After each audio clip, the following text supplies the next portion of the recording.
Very much. It is time right now for Nailed It or Failed It. All right, so Andrew is stepping up to the plate once again. Yes. And he's got a science, maybe a science experiment that we can enjoy today? How would you describe this? I'd say this is more kind of crafty, if you will, because this is, and it's also educational as well. So all the teacher friends that are watching this morning, this is a good thing to do with your students. Okay, cool. Very informative. So we're not going to do fire because we know what happened with that that last time. So I'm going to keep it simple.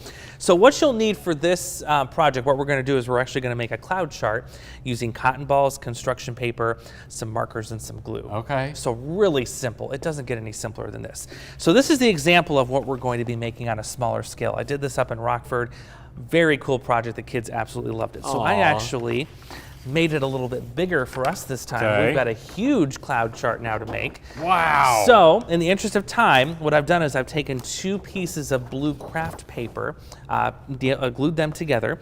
Also a little bit of a grass accent at the bottom. Sure. So you know where the ground is. Of course, we've got our branding, StormTrack 8 there in the corner. That's what we're all about. And then you can take all of the different cloud labels, put those on there. Yep. Then the fun part.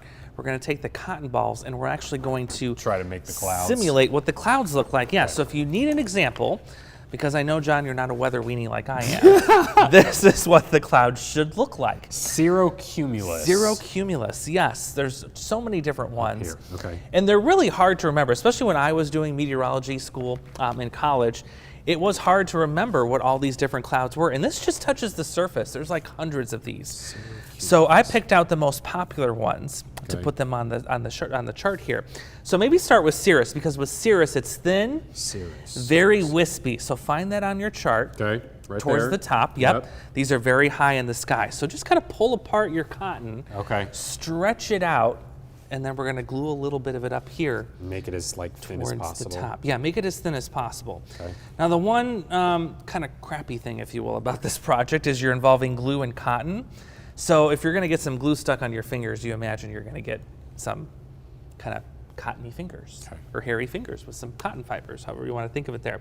So yeah, you're just going to match these up and then glue them right onto that chart. And I love the thing I love about this too is we have these at their appropriate heights. So not only do you know what the cloud looks like, but you know how high up in the atmosphere it is typically when you're looking at it in the sky.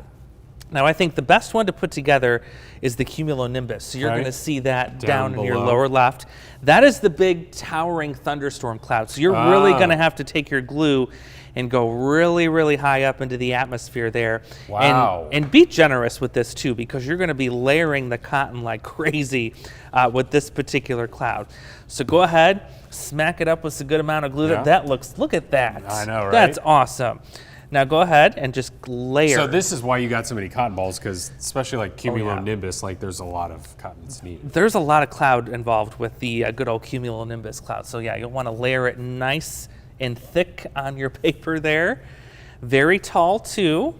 And then we're going to make one final finishing touch, because I think we're just about out of time, but actually this is working quite well. So you know storm clouds, they're dark, right? Yeah. So markers. You're going to take your marker and you're going to kind of make a very dark base. You're going to give it a couple of dabs on your clouds, and that makes it turn into a very dark, that's a really intimidating good cumulonimbus cloud. Isn't that cool? Very cool. So you've got gray. You can use a black marker too. Either one of those colors will work, but that makes it your dark thunderstorm cloud. Let's see how many of these actually stay on. Look at the whole thing staying on there. Good job, Stutsky. Excellent. So yeah, I'm going to put the full instructions on our website at WQAD.com. I'll even give you the labels too that you can print out and paste on the board as well. Have some fun with it and learn a little bit about clouds. Yeah. Thank Good you stuff. very much. You're very welcome. Nice job, by the way. So are we going to see any of these clouds this weekend or not? Because I know it's going to be hot. The question is whether or not we're going to get